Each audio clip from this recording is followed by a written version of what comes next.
This is the Asics Gel-Pulse 15.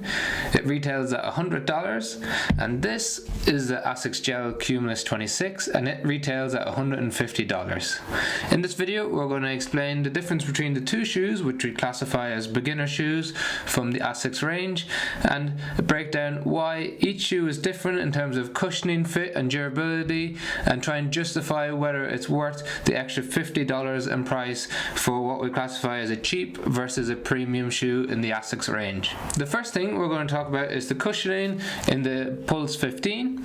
You've got Asics' Flight Foam cushioning. Now this is a relatively firm cushioning, so when you apply pressure to it, it doesn't sink into it as much as what you get in the Cumulus, which has the FF Blast Plus cushioning, which is a super soft ride. So it does two things differently. One is the softness, so when you apply pressure into it, your foot sinks into it a little bit, but then it also gives you energy return, so it almost works like a spring. So you apply pressure to it and then it propulses your foot forward, whereas with the Pulse 15 you just get a relatively firm ride. It's quite snappy, you can move through it quickly, but you don't get that cloud-like feeling that you get in the Cumulus. Then when we think about stability in the shoe, there's different elements of stability that shoes now provide. So the first thing that we can talk about is the sole flare, and that's how much the sole comes out wider than where your foot sits in the shoe.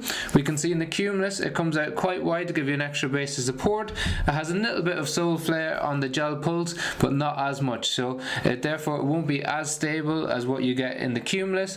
Now having a firmer cushioning does make the shoe naturally more stable, but the sole flare can make up for that alongside the side walls that are built in the Cumulus. So these are the little walls that come up along the side of the shoe. They help cradle your foot, reduce the amount that it can move side to side, and helps slow down pronation forces as your foot moves on top of the shoe. Then as we move up the shoe, what you get in the Gel Pulse is a very thin upper, so it doesn't give you much protection, whereas with the Cumulus you get a premium sock-like feel cushioning and cover on top of your foot. So it's a little bit thicker, a little bit more plush, slides in like a glove with your foot, so it's super soft, super comfortable. You just get the basic upper on the Gel Pulse.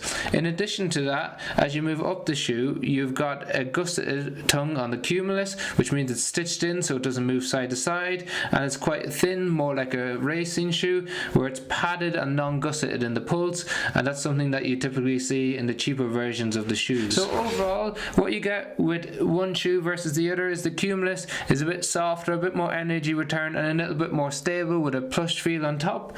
The Pulse is a bit more of a basic shoe in terms of it's got a firmer cushioning, less energy return, not as much cushioning and softness in the upper material, and it doesn't have that gusseted tongue that you get in the Cumulus. If you're looking for a shoe that's a little bit softer, a bit more comfortable, a bit more luxurious, then you might be willing to pay the extra $50 for the Gel Cumulus 26.